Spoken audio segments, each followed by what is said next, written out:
hope that's a good introduction for your room, Rob. John, What the up, song Kate? is giving me negative vibes. Really? You're getting negative vibrations from this? Listen closely.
Okay, how are you feeling now, PayPal?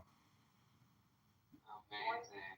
I like the music, but little scary. Did he say God is everything?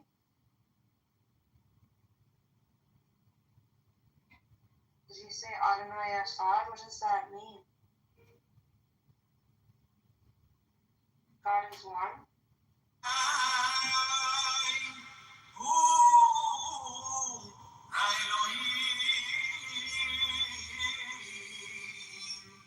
So Elohim is like God.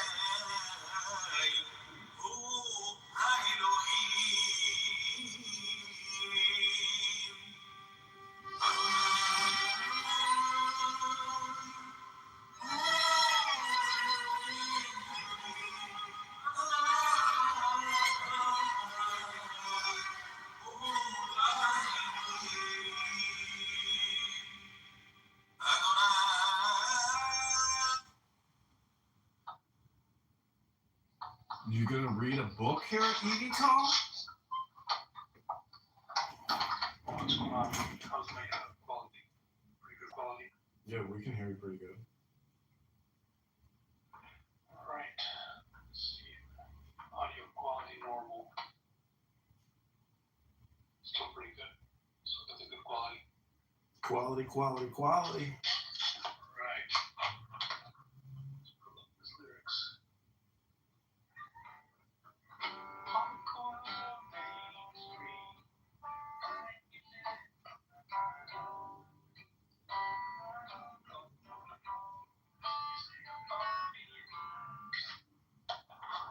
You guys ever heard that one?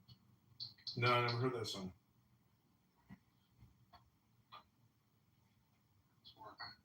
I forgot that you played music. You ever heard that one? No, I never heard that one. Read my mind.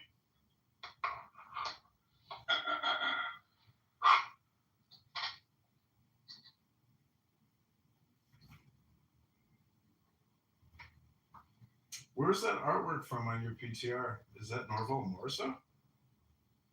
Oh no, that's the traditional Cherokee art. It's the Cherokee origin mythology. It's in the Cherokee hotel casino.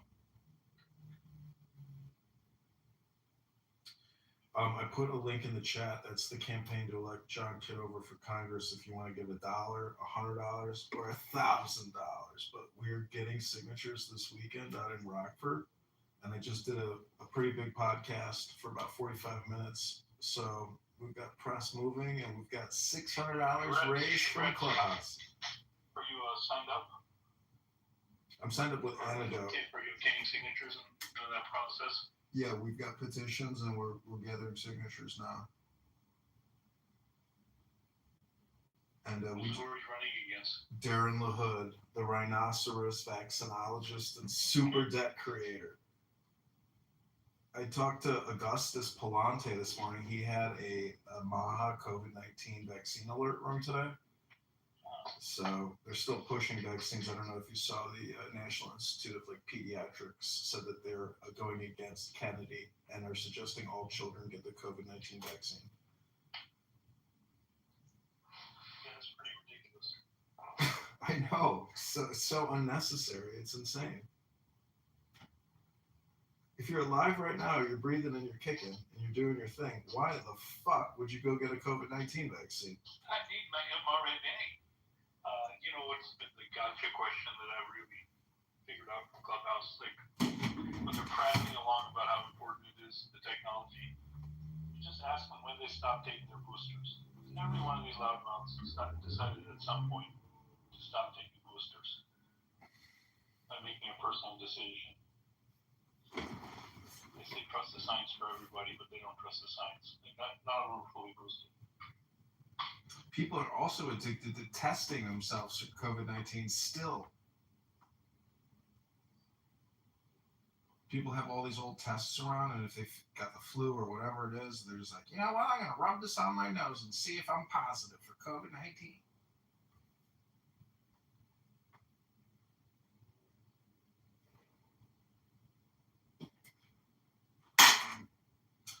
Anyways, are you going to play more? Because I got some musical instruments over here, too. I was doing earlier. Have you ever heard me play the Chinese flute?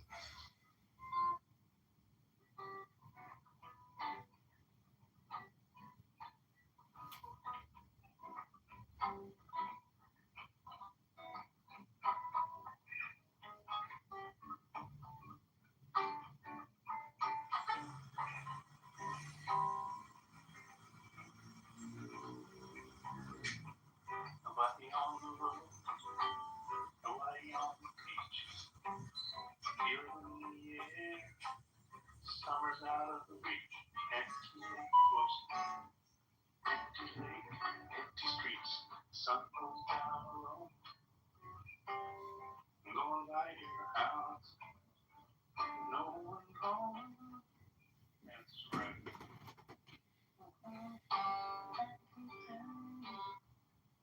I gotta practice that one. I was messing around with that earlier. Sit down, Henley. Master.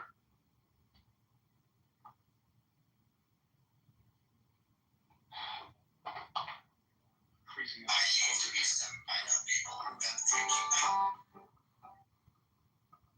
forgot the chord. Striking down all over the ground in front of me, so I felt like I had to go live. Movie document my first lightning strike.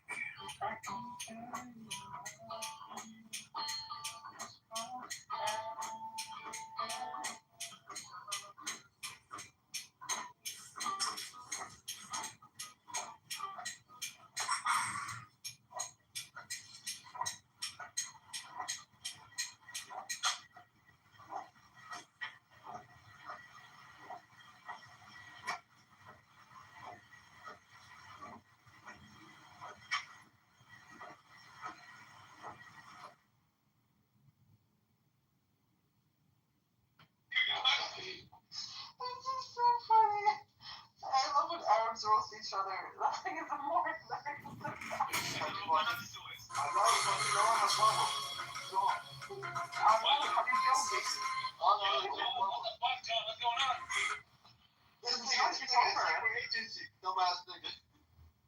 John Kitover. كيف حالك حبيبي؟ كيف حالك حبيبي؟ Oh my gosh, hello. Hello. What's up? My name is Adam Ferrari, Chief Executive Officer of Phoenix Energy. I look forward to you joining. That's all good, but you can use it later. He can't share it with his family. Yeah, well, how much Salah have get for that? Muhammad left. Yeah. Let me talk to your wife. My grandpa. What is your? I mean, he's the What is it, you or your? Cooked up in Not Wuhan, China. the So to just immediately go to Sure. the 72 What was the vaccine word you schedule do for a coming of God? To be honest, I've always wondered how it is to actually pee. To have a dick and pee, like to urinate. You have a little tiny clitoris. Your little clitoris is like a little penis. And when your little clitoris is to take a pee pee, you make a pee pee through your little clitoris penis. I would feel every woman in Jolo.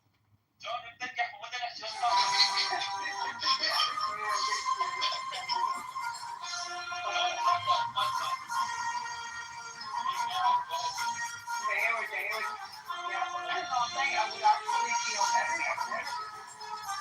I would love to know how it is to have a dick. I would love to know how it feels to get an erection too.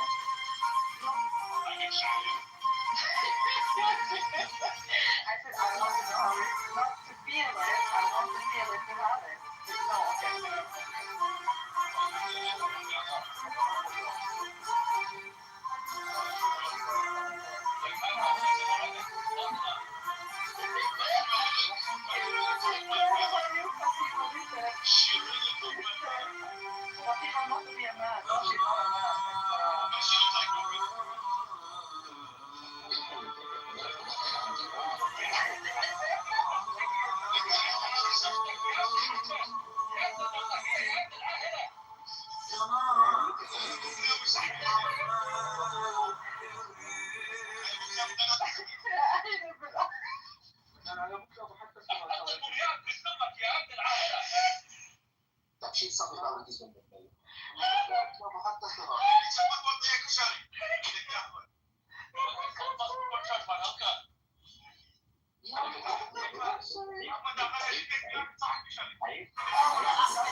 That's where that person said that.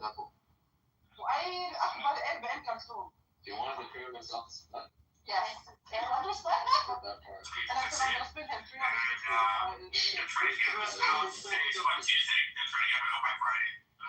Okay, God bless George. I really appreciate ما it. ينفعش واحدة بنت متناكة زي دي تسخن 5 6 رجالة كده. وانت ابن زانية تلاقيك The Beautiful Bill Act gives the Fortune 500 billion a year in tax credits. That's all future tax liabilities for you. It's transferring it from the Fortune 500 to we the people. Penny.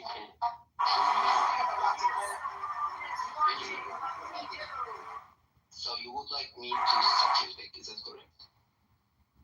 Yes. Evidence That's fine. So what's Stop your goal? opening up rooms and speculating that people are doing things that you have no idea what they're doing.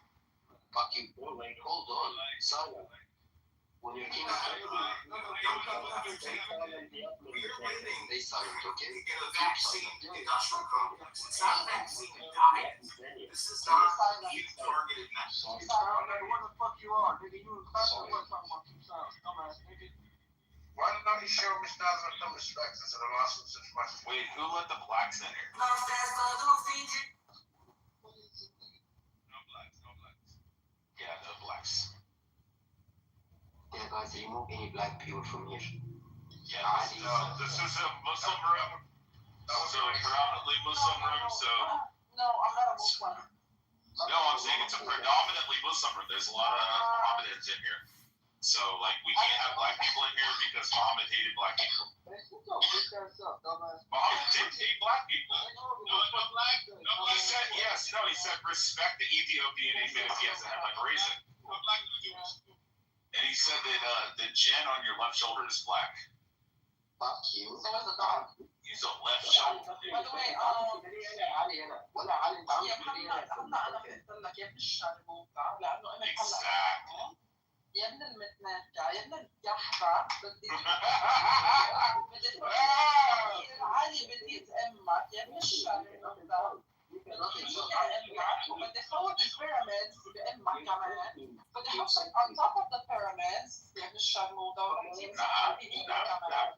كسرت عيني يا روحي عليك كسرمك. Sorry guys. Wait, Penny, do you believe that Muhammad sucks dick in secret or in I have public? respect for all religions. So I don't. No, this Muhammad, the Muhammad from Egypt. Sorry. Yeah, I mean, we all know that Prophet Muhammad sucked dicks, but No. he did. And I saw the Prophet kneeling down, lifting up the Sorry, I Galapagos, mixed them up. spreading open his legs, and kissing his baby penis. That's what it says in the Okay, Hadith. wait, hold on. Let me tell you something. That is what it says. You know why Jesus never had sex? No, Jesus. Because Muhammad was too busy fucking kids. You know No, why Jesus. He's not even a Christian. He's not a Christian. 85. Why is it exactly? Why is it? Yeah, I know, right? Yeah. All that. These are good words. So listen, 85. I have a question. Why does it say that Muhammad went down to the river with a young boy, and when he would, after his prayers, he would come back and Aisha would tell him about saying Muhammad, you know it's true. Your prophet would come back covered in semen stains. No,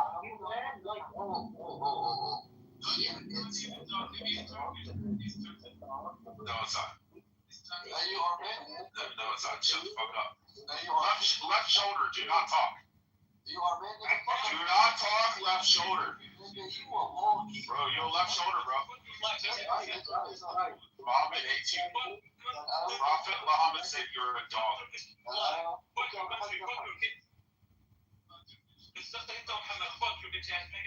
Turkish or faggots? Istanbul's a rat hole.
I'm just here living my best life, Habibi. كيف حالك حبيبي؟ علمك حبيبي.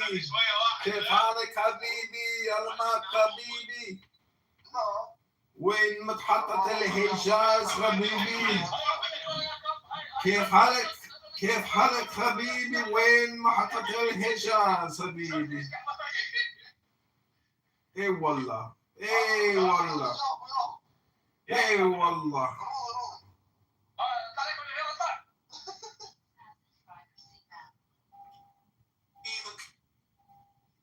Charlie, I swear to God, if we go train on your dumb ass, please make your fucking walk sideways, dumbass bitch. Bring your dumb ass over here, you stupid fucking cunt, bitch. You smell like fucking. I can smell your pussy through your fucking ass, you dumbass. Stupid ass bitch. اي والله حبيبي.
Shema Israel.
One of these friends can order whatever she wants from the menu. The other has food allergies. You do your best to avoid food allergens, but accidents can still happen.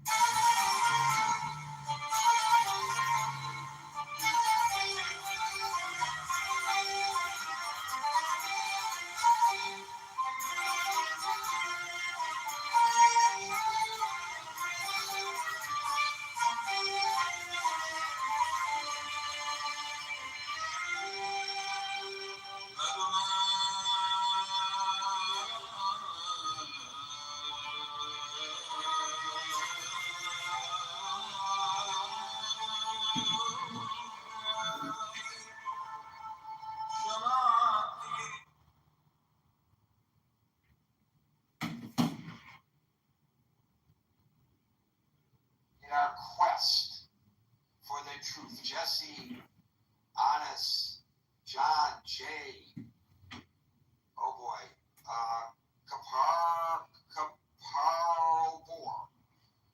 Al, Tamek, Javed, this one is Palmer Tracy, I bet you that's Tracy Palmer, and William. Welcome to the Critical Thinking Forum. So this is where I get to tell you the root rules. We're here Monday through Friday from 5 p.m. to 6 p.m. New York time. By the way, tomorrow I'm going to be using a different interface.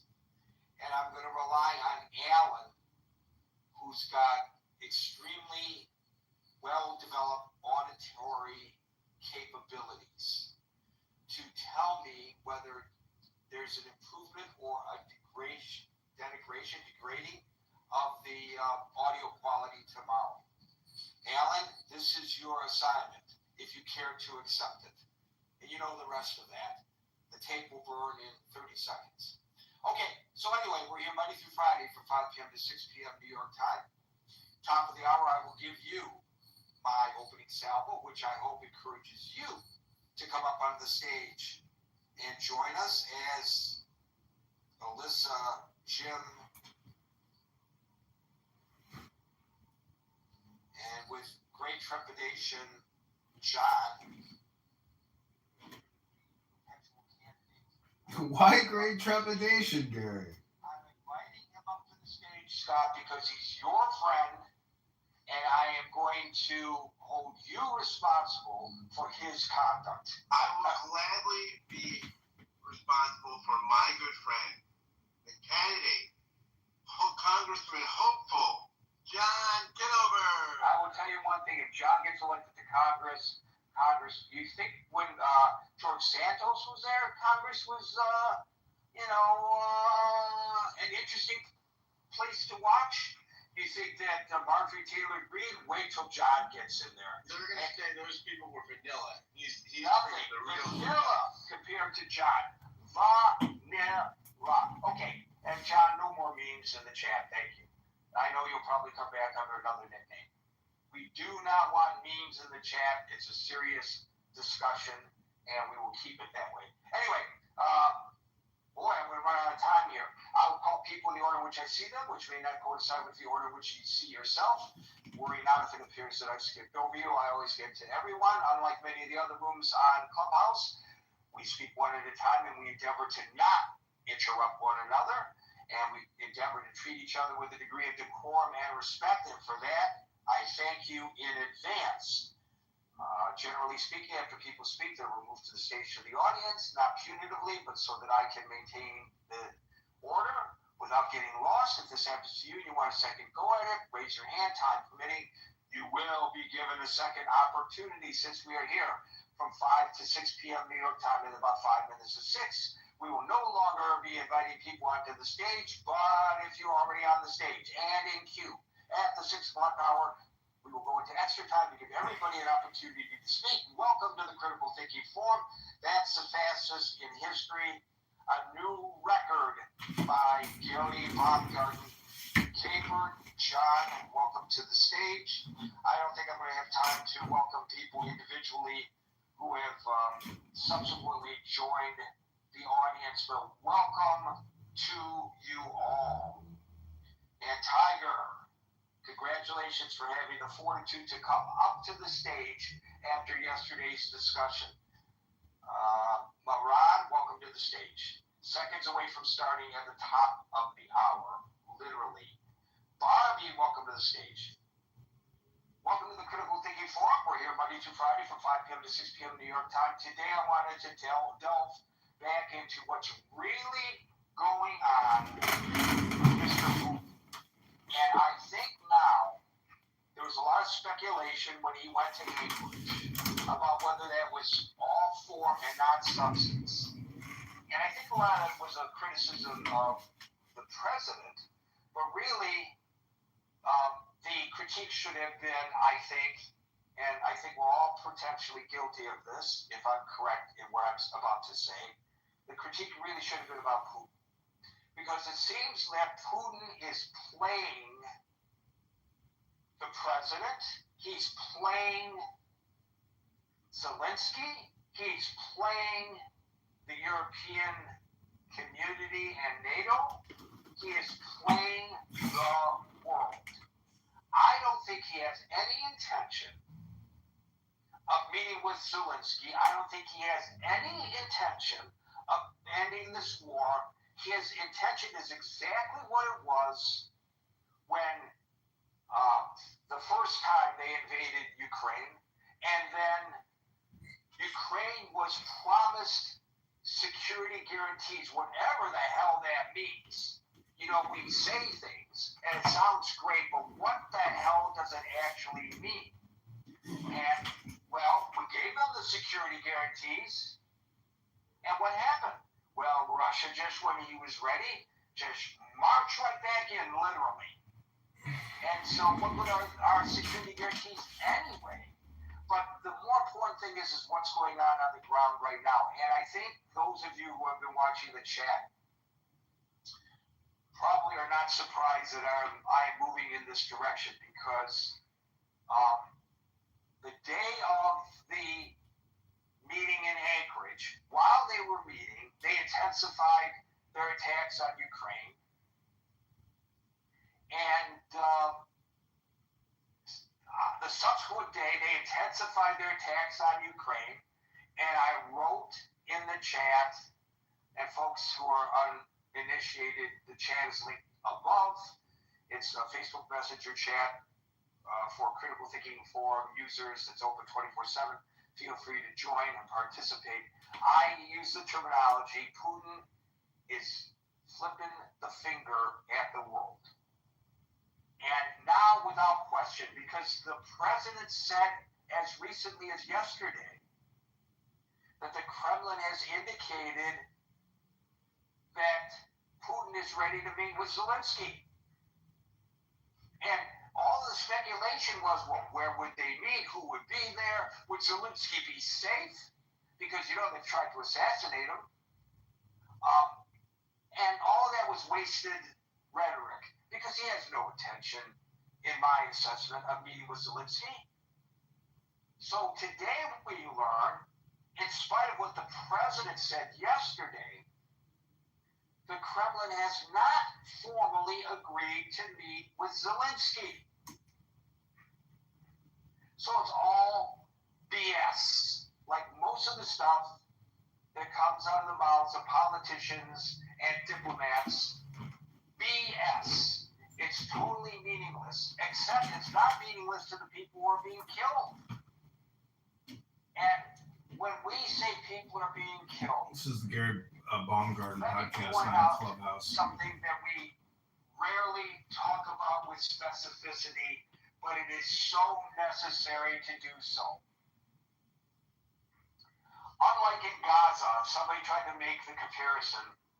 Unlike in Gaza, where Hamas was hiding behind civilians, presenting a conundrum for the IDF. Do you go after them, or do you let them live and basically give up on the war because they're hiding behind civilians? So what Israel tried to do as best as they could, with some success and with a lot of lack of success, they notified the people who were living or working or whatever in that facility were coming, get the hell out, and then they would attack. And of course, when they warned them, of course, they were also warning Hamas. So many of the Hamas guys, as soon as the warning came out, the people fled the building, and the Hamas people went underground, literally, to tunnels that were built under the buildings. Okay, fine. But there was a reason, a rhyme, a reason, whether you agree with it or not, as to why Israel attacked what appeared to be civilian populations, despite their attempt. And by the way, they did the same thing in Iran. They did their best to minimize civilian casualties there. This is not what Russia is doing in Ukraine. And if we want to have moral indignation about the way the Israelis are prosecuting this war in Gaza, and people have the right to take that position, whether I agree with them or not, they have the right to take that position. It's a legitimate position to take. Why are there not demonstrations on the street over what Russia is doing? Because there is zero justification for their attacking apartment buildings in the cities of Ukraine. There is a military force that's not hiding behind civilians. They are out in the open. They are at the front, and that's where the battle is supposed to take place. Although it should never be taking place, of course, because it's an invasion of a sovereign nation, but that's where the battle should be taking place. Where the hell is the indignation over that? So at a time when he is saying, oh, I want peace, and the President of the United States is saying, I think Putin really wants peace. I think Putin really wants peace. I think Putin really wants peace. But why is he accelerating his attacks on the civilians? That's not an indication that he wants peace. And by the way, Leon Panetta said it best today in an interview on CNN. If Putin really wanted peace, he would agree to a ceasefire and then negotiate. That's how it's done. No, instead, he increases the attacks, and then he put out a statement accusing Ukraine of accelerating the war. That's exactly what the Kremlin did today. Point the finger at the victim. By the way, there's a parallel there when it comes to Israel, but we're not talking about Israel today. But I threw that in anyway because I felt like it. Putin does not want peace. Putin wants a military victory in order to get territory that he wants, and until Zelensky is willing to capitulate and agree to this so-called land swap, which is not a land swap, it's swapping occupied territory for unoccupied territory. That's what their vision of a land swap is. It's a land confiscation. They're attacking in one area that they can get in order to get Ukraine to agree, because they want this war to stop, Ukraine to agree to say, okay, stop. Give us our land back, and you take our land over there, which is mineral rich. That's what's going on. Give Putin some credits. He's freaking brilliant. And there's been a lot of discussion about how easily Putin is playing Trump and has always played Trump. A lot of people have made that allegation. I don't know whether that's fair or whether the people who say that are saying it because they just do not like Trump and can't say anything positive about him. I will say, I would take Trump at his words and say that he wants to help negotiate a peace. And it may not be altruistic. It may be because he really wants that Nobel Peace Prize. He said so. But I don't really care what his motivation is. If he's successful in helping broker a peace, all power to Trump. I'll give him tremendous credit for that, like I did for the Abraham Accords, which I believe were the brainchild of his son-in-law. But still, he had to sign off on it. It's his administration, his first time around. He deserves credit for the Abraham Accords. So I'm not suffering from Trump derangement syndrome, which really doesn't exist. But in this case, it's pretty obvious that Trump is being played by Putin. What did Putin get out of this? And somebody was really, two people the other day were dismissive at my suggestion that Anchorage was a photo op for Putin, who's trying to establish his image as a serious member of the international community leadership. And so he's greeted by an applauding President Trump on a red carpet, and then is given a ride in the Beast, and people say, that's no big deal. It's tremendous deal. And to Putin, it's sort of like the image of him riding bare-chested on a horse. Remember that? That's exactly what this is to Putin. So Putin got that out of it. Trump got the impression, and everybody's hopes got raised, that he was inching Putin closer to an agreement for peace. And remember, unlike Leon Panetta, unlike NATO, unlike the European Union, unlike Zelensky, who are all in accord that there has to be a ceasefire, president who's smarter than anybody else, and I'm not saying this sarcastically, I'm quoting him. Okay, maybe there's sarcasm. Our president said, no, we don't want a ceasefire, I want a peace. And I think that Putin wants a peace. We don't need a ceasefire, we need a peace. Which I think is an indication of how naive he is about how these things work. I can't, unless there's balance involved in this. And then the next day, after all the others said ceasefire, he comes out and he says, well, maybe I could go for a ceasefire. The person in control of all of this is this very smart, very conniving man. The guy who was the head of one of the most premier intelligence agencies in the world during the Cold War, Vladimir Putin.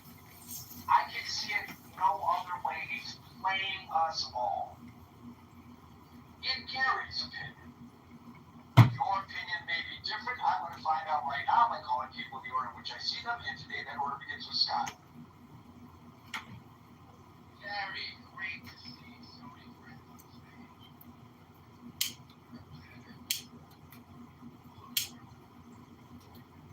Advocate various interesting things geopolitical, institutions.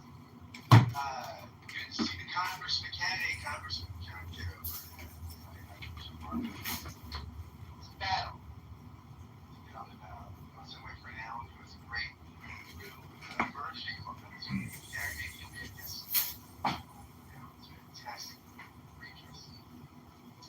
Well, Gary, it's been said that Trump was said in this room just the other day that Trump has been battle-tested negotiations in the crucible of New York City real estate. Whether or not Trump has been successful there, we can work before he's rebranded and saved his financial empire through reality TV. We can believe that. Hey, Gary. Everybody may know this as a guy who's in and out of the Big Apple all the time, working but yeah, I think I don't think it takes great geopolitical insight, thankfully, because I don't have it, to see that Putin is winning the game here.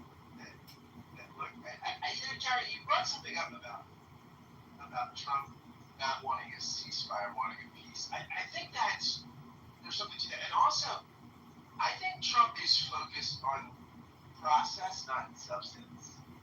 So I think rather than saying we want like the ceasefire or this, like the European leaders want, he says, oh, we got to do this. We got, we had a very good meeting. Now we're going to meet with Zelensky. Then we're going to meet here. And as if that just the meetings themselves aren't accomplishment. Right? And that if you just sit down enough times, then there's some kind of automatic result. And that result is some kind of just peace, right? And I said that again, a just peace, right? Martin Luther King said that peace isn't the absence of conflict, but the presence of justice, right? As you said earlier, Karen, this is an unjust war. This is a fake, illegal, unjust war. And any concession is a moral tragedy. Now, I'm not saying that concessions might not be made, but as I said before, when some of the folks on this stage that pop in talk about the fact that we have to make concessions to Ukraine, they do a little twinkle in their eye, almost like they're rooting for us. It's fascinating. They're not saying it's sad, it's tragic, but we might have to. They're almost not getting the fact that they don't think Ukraine has prospects. But yeah, I think you're right. I think Putin is playing, or at least what you propose is possibly Putin is because playing Trump like a fiddle. I think Trump, somebody posted that thing from 2013. Remember when Trump was holding a Miss Universe pageant in in Moscow, and he tweeted out, I'm holding, we're Putin to 10. Will he become my new best friend? This is a killer and a tragic and terrible person. In 2013, Trump wanted him to be his best friend. I mean, this is weird, right? I mean, that's strange. I don't feel that was strange. By the way, I think that Jeffrey Epstein was probably upset by that because he was his Yeah, of course. Well, I mean, Putin's got a lot of good-looking girls. So, I think he can eclipse us. But I don't know why people don't find things like that. Some of the Trump sort of just don't find that disgusting, right? But they don't.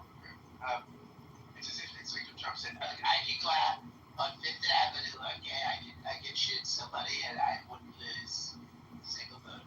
I support he's right about that. I mean, Trump has been right about many things, and one of them has been absolute. I think he said he wouldn't be arrested, and maybe now with the latest.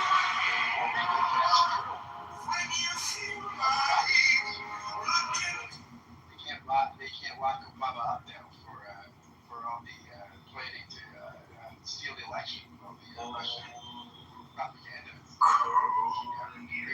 Straight. By the way, one of the finest looking people to ever be in town. And Christy Noem used to be more attractive, so she had this fashionista kind of makeover. I mean, she was a much lovelier person as a governor. I thought her fashion sense and just her sensibility for makeup was just much better.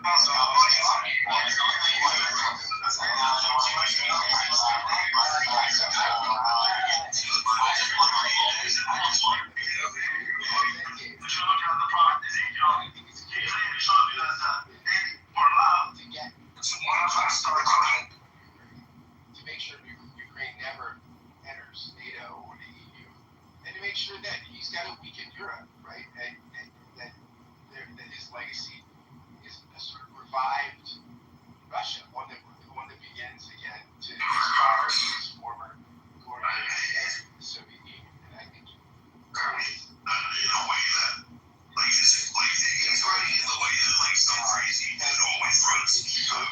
It's not just it's a huge deal. It is a huge deal. People die to get a meeting, right? Despots always want a meeting, especially on U.S. soil, right? Because it grants legitimacy to people who are viewed as illegitimate. And so when people don't see what the big deal is, right? What's the big deal that Putin gets the red carpet? That's just how you negotiate. So, no, it might be how you negotiate a merger between the Hard Rock Coffee Cafe and Applebee's or something, right? But on the international stage, these things matter. These things are significant. And Putin is getting things, concessions that are significant, while he's continuing to wage a brutal war. I mean, to me, this seems really clear. Sometimes, Gary, we talk about pretty complex things here, and there are not easy answers. But this is not one of those days. I think that Putin is playing Trump, and he's playing him for his own immoral and unjust ends. And there you go, Gary. That's my story. I'm sticking to it. Thank you very much, Scott. And I just want to not be remiss by failing to give a tip of the hat to Melania Trump for bringing to the world stage the question of the children who have been kidnapped by Russia.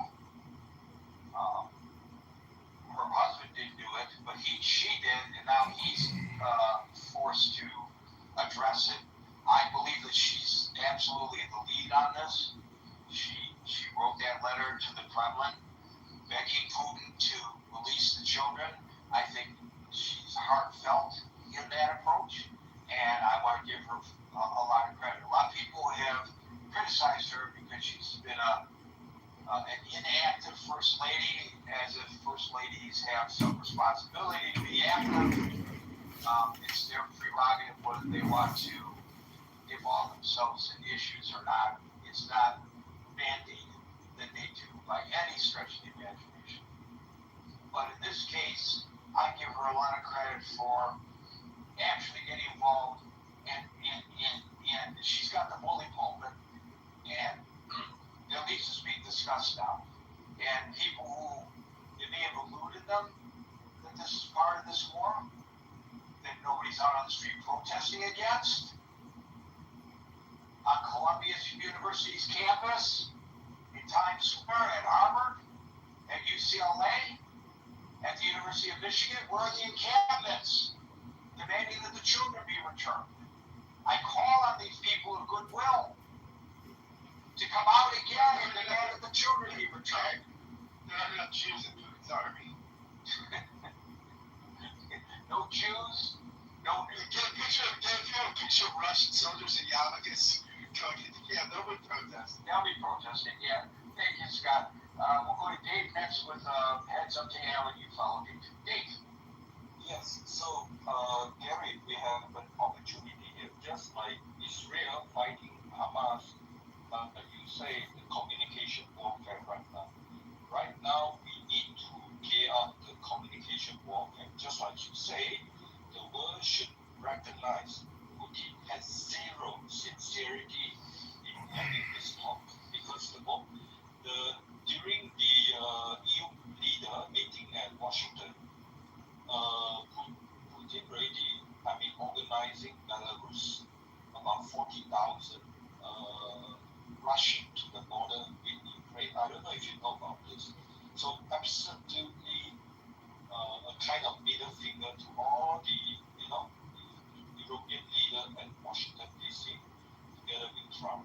So what the US and Europe need to figure out is communication warfare. And I think today, Trump called Viktor Orban, it seemed like, after he spoke to Putin. And I think it seemed like he's trying to urge Viktor Orban to let Ukraine join the EU as part of the process to increase the security for Ukraine. And I think Viktor Orban might be the country, Hungary, to organize the trilateral summit between the US, Ukraine, and Putin. So these are ongoing negotiations. But I think the solution is this. Just like how Israel is handling the situation in the Middle East, there's only one language. In the Middle East, if you don't speak the Middle East language, just like the European has zero clue, just intervening and wasting time, then it's not helping. And so the European has to learn how to speak the multi-country language. Putin is a big bully, and you need a way to deter the big bully and to tell the big bully we mean business. That means the next step is, the recent Macron, there's no the attempt to quickly encirclement, but I think that was quickly destroyed by the Ukraine. That was like 2 days ago. So just in case anybody keeps saying Macron, this is 2 days ago. So the encirclement is totally destroyed. And so what I want to say is this: the Germany is talking about putting army, French is talking about putting army. I think the best way is to try to figure out a system to increase the number of Latin American countries fighting Ukraine. Right now we have about 3,000-4,000 Colombians fighting them. I think we should try to have a very good scheme to encourage more Latino countries to come to Ukraine, increasing the number of Latino countries present there. Just having the number will immediately tell Putin we mean business. We mean business. And also instead of this Latino country coming to the US, now we come up with a good scheme for them to go to Europe. And I think we need to increase the number of military presence because Ukraine is winning. What we need is increasing the number of people on the field, just to showing the number is enough to tell Putin we mean business. At the same time, Putin's oil refinery capability has been destroyed 10%. And so I think in the negotiation, US and Europe has to show like we're going to increase that to 20% by next week, maybe 30% by 2 weeks later. I think that would really tell Putin we mean business, and then we increase the communication warfare to address the populist population in Europe who tend to favor a little bit of Russia. So, but basically, just like Russia, in Israel, identify the strategy of multi-front war and work on it one by one. Just like what Israel has achieved, all of them is not. So Dave, you bring up a very interesting point, and I want to expand on it just a little bit here. And that is, you're talking about any peace proposal must include security guarantees for Ukraine. And that means all these countries will ensure security for Ukraine. Now, what that exactly means, I don't know. Does it mean that they'll actually send troops? Does it mean that they will defer to UN peacekeepers who are not allowed to fire around unless they come under attack? So you can walk into a village that's being quote-unquote protected by UN peacekeepers, and you can massacre people right in front of them, and so long as you don't shoot anybody wearing a blue helmet, you can do so with impunity. I don't think a lot of people understand that because we call them peacemakers. Okay, so wait a minute, let me get to the question. The question is, why the hell, if people are talking about security guarantees for Ukraine in the future as part of a peace plan, do these nations have to wait for, you don't need Putin's agreement to provide security for Ukraine. It's happening now. It may or may not happen in the future following a peace. Knowing Putin and whoever the subsequent leaders of the Kremlin might be, based on past experience, it would just mean that they'll bide their time and invade again.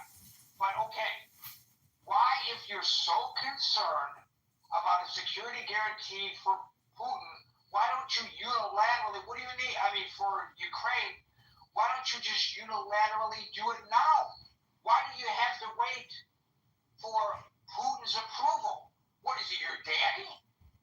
So agree now. Make a security pact right now. They don't have to join NATO. I agree with Putin. We don't want them to join NATO. Fine.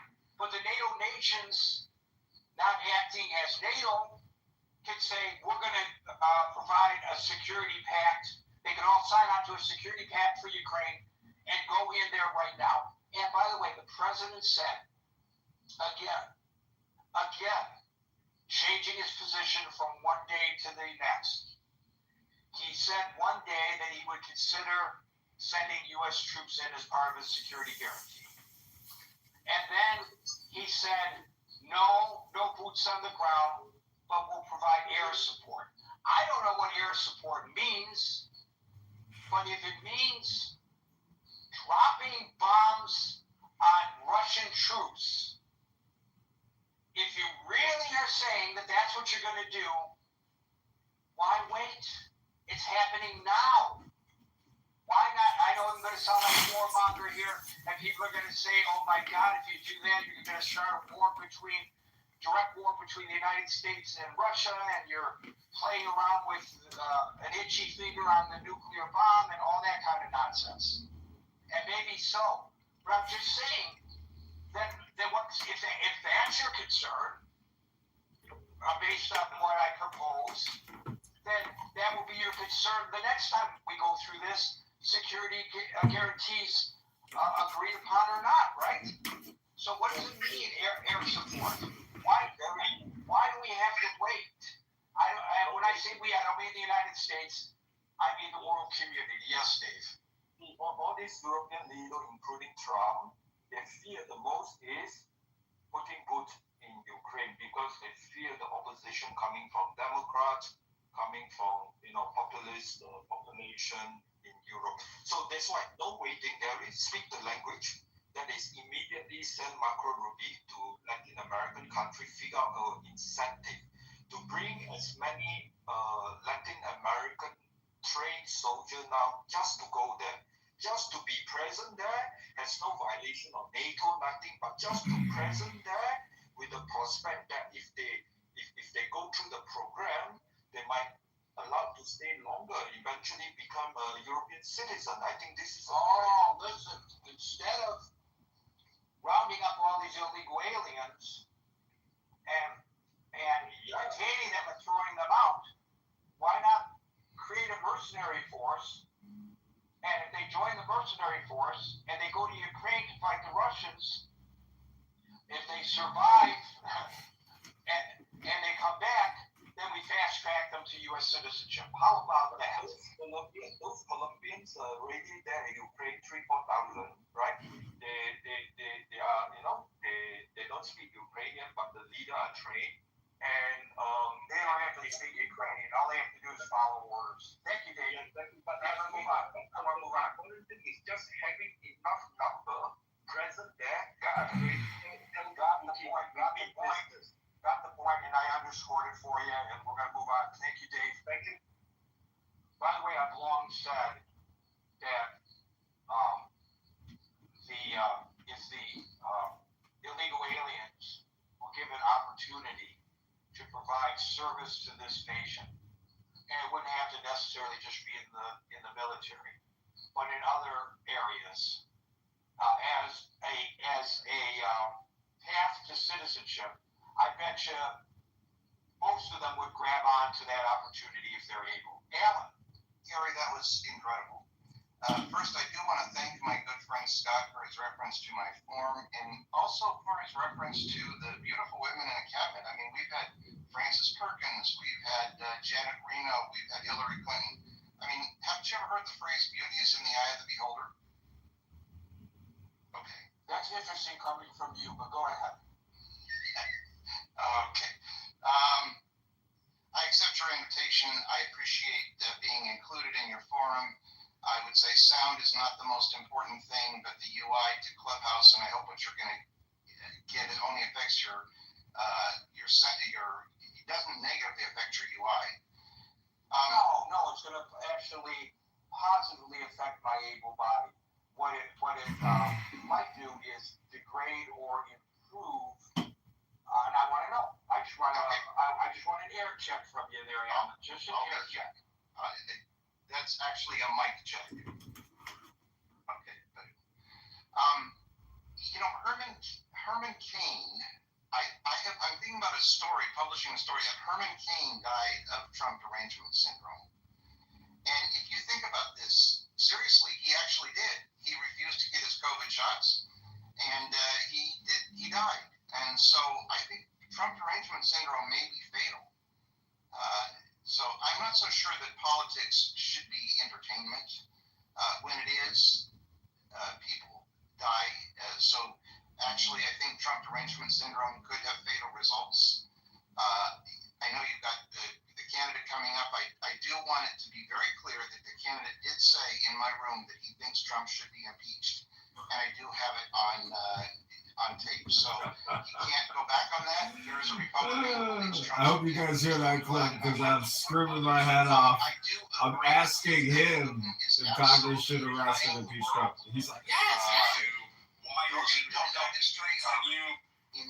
I cannot believe it, but Thomas Massey is currently on this guy's crazy X account. I don't. I mean, I can only speculate. I have thought that when we talk about victims, now they may consider some of these billionaires who got caught up in this to be victims because it would be embarrassing to them. Admittedly, the legislation that Rotana and I introduced, because we have to get 218 signatures, we did have to allow for exceptions for national security.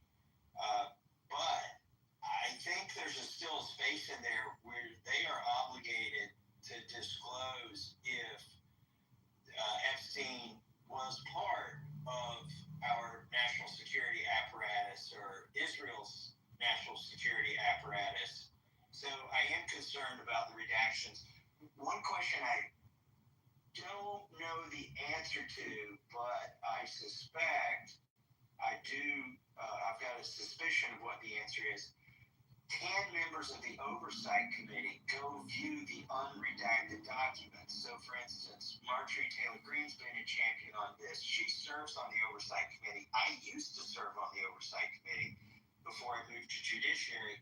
But somebody like Marjorie Taylor Greene go look at the unredacted documents if the DOJ didn't redact them, but the committee itself has redacted them. I don't know, but I suspect she could.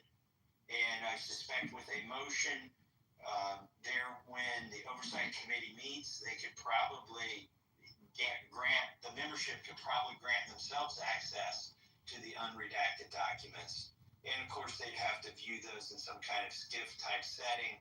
It'd be interesting if the redactions were, if they say why they were redacted specifically. Sometimes you receive information in these committees that's confidential, but it's not classified. So, for instance, when I was on the Oversight Committee, the TSA showed us that when they tested the screeners at airports, what the rate of failure was. Now, that information was confidential, but it wasn't classified, for instance.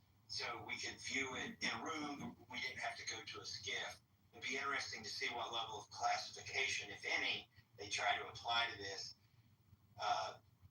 It's interesting. I mean, I'm just going on your word that they'll be redacted by Oversight Committee and not.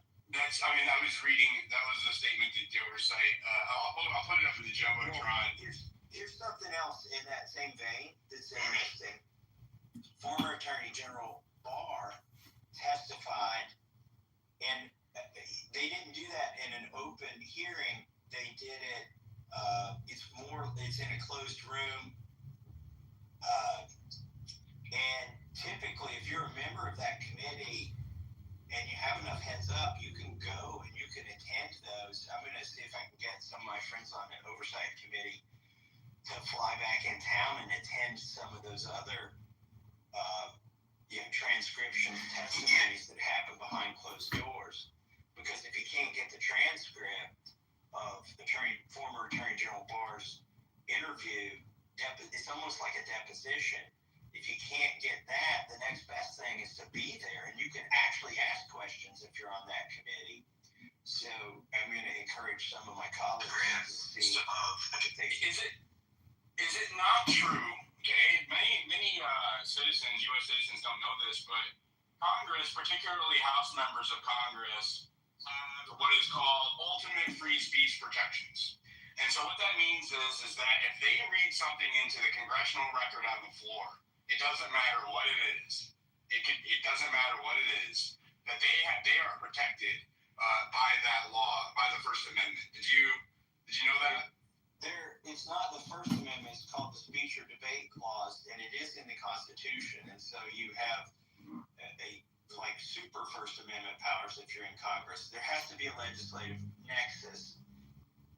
It's been ruled to cover your committees or your staff, and committee staff, because they're part of Congress. In fact, it covers the Sergeant at Arms and the Capitol Police. This is why you can't subpoena them, or you can't do a FOIA request, for instance, on a congressman's emails. It's never happened. It will never happen as long as the Constitution stays that way.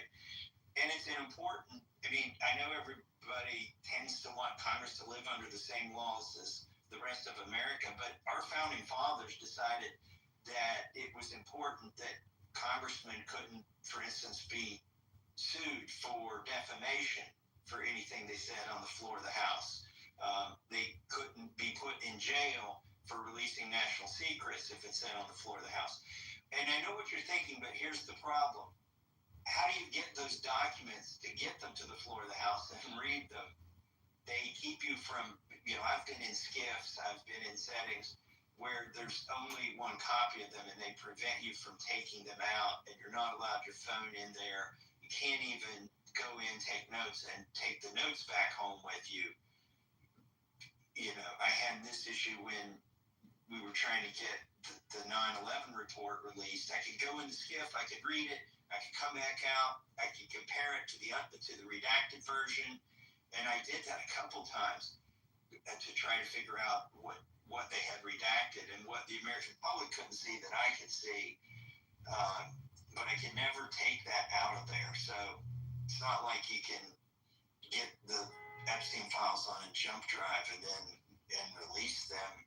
They're just not going to let you have them as a member of Congress. Now, if there were one or two things specifically that you could memorize and then come back out and say, yeah, you can do that. You won't go to jail. You won't get a fine. You won't be sued. You won't even have to go to court because of the Constitution. The problem is then Mike Johnson or Hakeem Jeffries could say, we deem you untrustworthy now, and we're not going to let you have access to any more of this information. And by the way, we are allowed, I don't even think. So it would be career suicide. No, there's things I've done that might be considered that. It still hasn't happened. I don't think it would be career suicide. It's just something you would have to contemplate. And would it be worth whatever it is that you could remember in your head and bring to the floor? Because you're not going to be able to come out with a binder full of documents. Right. Well, thank you for that insight, because I've always kind of so many things get obfuscated through quote unquote national security or classification, and we've seen from government redactions over the years that they classify anything from if they overclassify by a lot. We've seen instructions on how to operate a toilet at some point in time. So this is a problem. Go ahead. Well, ultimately, they can classify as high as they want, but ultimately that belongs to Congress. Congress paid for those documents, and we can get them.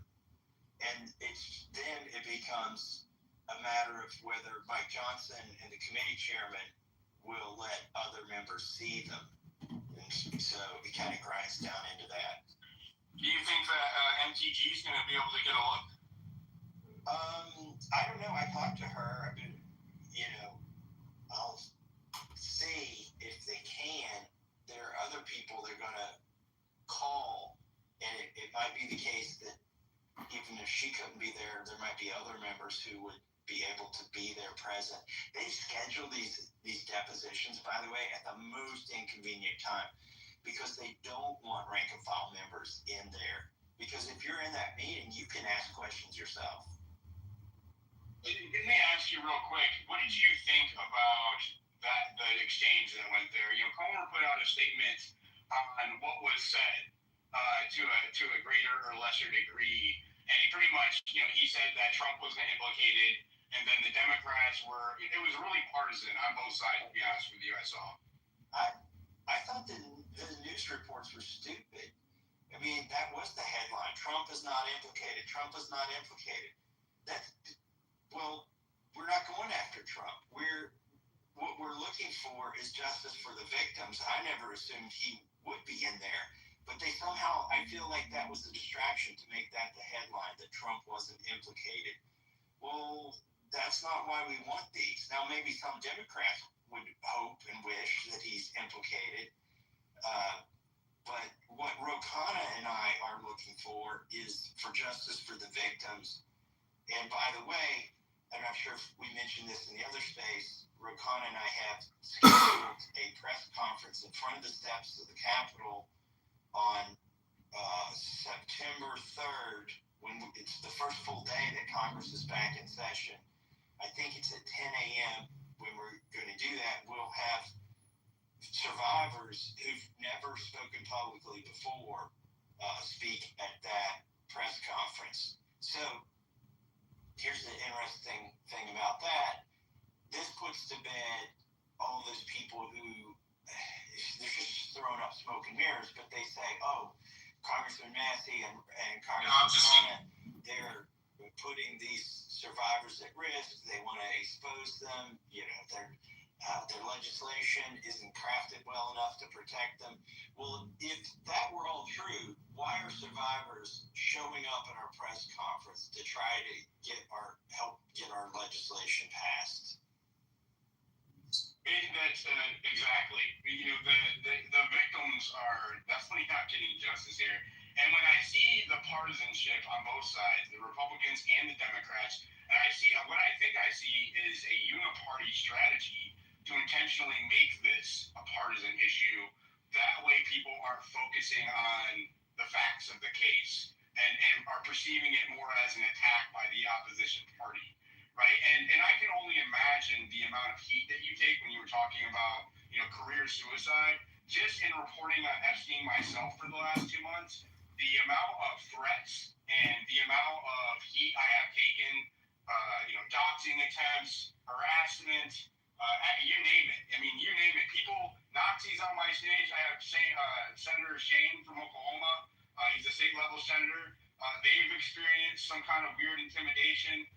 Ever since we've started covering all of this. So, which part of this do you think I don't understand?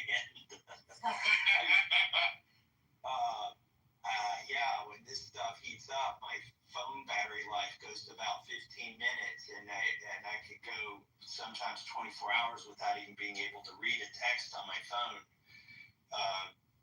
There are times when there's a lot more scrutiny applied. And we'll see what happens. Definitely, they're keeping score the wrong way in D.C. I think some Democrats are keeping score by the number of times Trump's name might appear in the documents, and the Republicans right now are keeping score on if they can just completely avoid taking this vote and going on the record at all. And Speaker Johnson is acting like he's being persecuted here. Which I think is totally ridiculous. The only reason he feels persecuted is he's got to decide between carrying water for this administration and being part of a cover-up or being for the victims and transparency. And I think he sees it as his job to keep every Republican from having to actually pick between those two choices by expressing a vote on the floor of the House of Representatives. That's why he didn't even bring, I suspect, there's a few reasons why he didn't even bring the fake resolution to release the Epstein files, the non-binding Pretty Please Mother May I resolution. He didn't even bring that to the floor, maybe because he realized that people would see through it, but more likely he didn't even want people to go on record with a fake resolution. And the fake resolution is full of flaws. It refers to Section 2 that doesn't even exist in the document. So that's another reason he probably didn't bring it to the floor. And finally, the fake resolution was more or less just to provide cover for people on the Rules Committee. There are 9 Republicans and 4 Democrats currently on the Rules Committee. And one of the Republicans voted for Ro Khanna's amendment to release the Epstein files, which left 8 Republicans exposed in that committee. So really the fake resolution that Mike Johnson has was merely, I think its entire shelf life and its entire reason to exist was to protect the 8 Republican members of the Rules Committee who had already taken a publicly toxic vote to give them some cover, and they realized that fig leaf might work for those 8, but it wasn't going to work for the whole House of Representatives. And Representative Massey, I wanted to ask you about that. You like you said, you have a bipartisan petition on the floor, well, not in the floor, but in the works in the House right now that you are hoping to have ready by the time you guys get back in session in September. Where is that? Where do you stand with that right now? Do you have all the signatures you need? Where does that stand? So it's completely ready. It had to be ready the day we filed it. By the way, Speaker Johnson has tried to spread falsehoods about it. He said we didn't run it through Leg Council. That's the Legislative Council. That's the nonpartisan part of Congress that reviews your legislation before you submit it to make sure you got all your I's dotted and your T's crossed and your punctuation right and you're referring to the right section of law to modify, if you're going to modify law. Well, number one, you can't know if we ran it through Ledge Council or not because they keep all that stuff private. And number two, we did run it through Ledge Council, and not only did we run it through Ledge Council, we ran it through the parliamentarian. So the stuff is done. It's finished. There are not mistakes in it. It takes 7 days to ripen according to the rules, and we had 6 legislative days, but actually 5 because Mike Johnson released us early to get away from all this Epstein stuff. So the bill didn't have time to ripen, and so we couldn't collect signatures yet. But because they've been having these pro forma sessions, which is another sort of miniature scandal in its own, where Mike Johnson and Leader Thune, every 3 or 4 days, they hold a session with nobody there, and the entire purpose of gaveling in and gaveling out is to keep Congress from going into a real recess as defined by the Supreme Court in 2014, when in Obama's case with National Labor Relations Board appointments, recess appointments. In any case, we're having these recess appointments at the behest of the leadership with nobody on the floor of the House, merely to keep we're having these pro forma sessions merely to keep Trump from making recess appointments. And Trump's not complaining about it. Nobody's talking about it.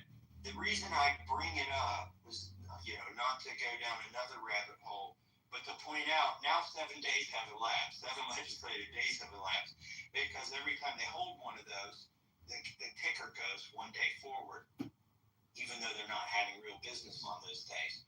So as soon as we get back, we can start collecting signatures. As soon as we get to 218 signatures, then it takes 7 more days, and then it can be brought up. And the speaker can either bring it up immediately, or he can wait a couple more legislative days. So is there a threshold? Is there a deadline that you have to meet to collect the signatures that's going to run out per se before you have to try again? No, it goes to the end of Congress. And so, I think we're going to get there. If every Democrat signs it, and by the way, it will take a little while because people have to physically be present and physically sign it. This is not a Joe Biden auto pen thing where you can have your staff do it or mail it in. And you have to do it on the floor of the House of Representatives. If you're watching C-SPAN, you now that I know how it happens, you can actually watch people walk down there and sign this document at the clerk's desk. You'll see people doing that. And so 218 people have to sign the same document. And if every Democrat signs it, we need about 6 Republicans.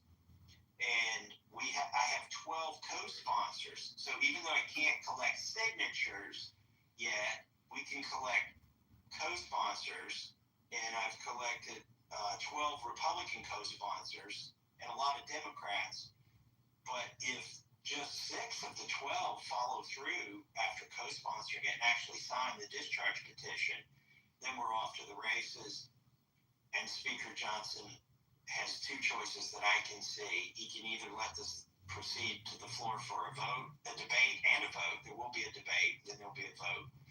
Or he can use the Rules Committee, which means he's got to get it through 9 Republicans and 4 Democrats there. If 3 Rules Committee members defect, he's got a problem. 3 Republicans defect. And I'm hoping there would be 3, but in the Rules Committee, he could write a special rule to turn off this discharge petition power for the purposes of the resolution I've introduced. But he still has to get a majority of votes in the Rules Committee to get it to the floor, and then he has to get 218 votes on the floor. And you might say, well, why would anybody vote for that if they're in favor of releasing Epstein files? Well, it's because they may hide it in another piece of legislation. There may be one sentence in an otherwise very popular bill where they change the rule to turn off the vote on the Epstein files to keep it from ever being a vote. But this is where everybody needs to pay attention. We will sound the alarm. We won't have much time if he tries to go down that path. And then that roll call vote becomes the vote of record on when the Epstein files got swept under the rug in the House of Representatives. And what's the time frame there, if you can just estimate?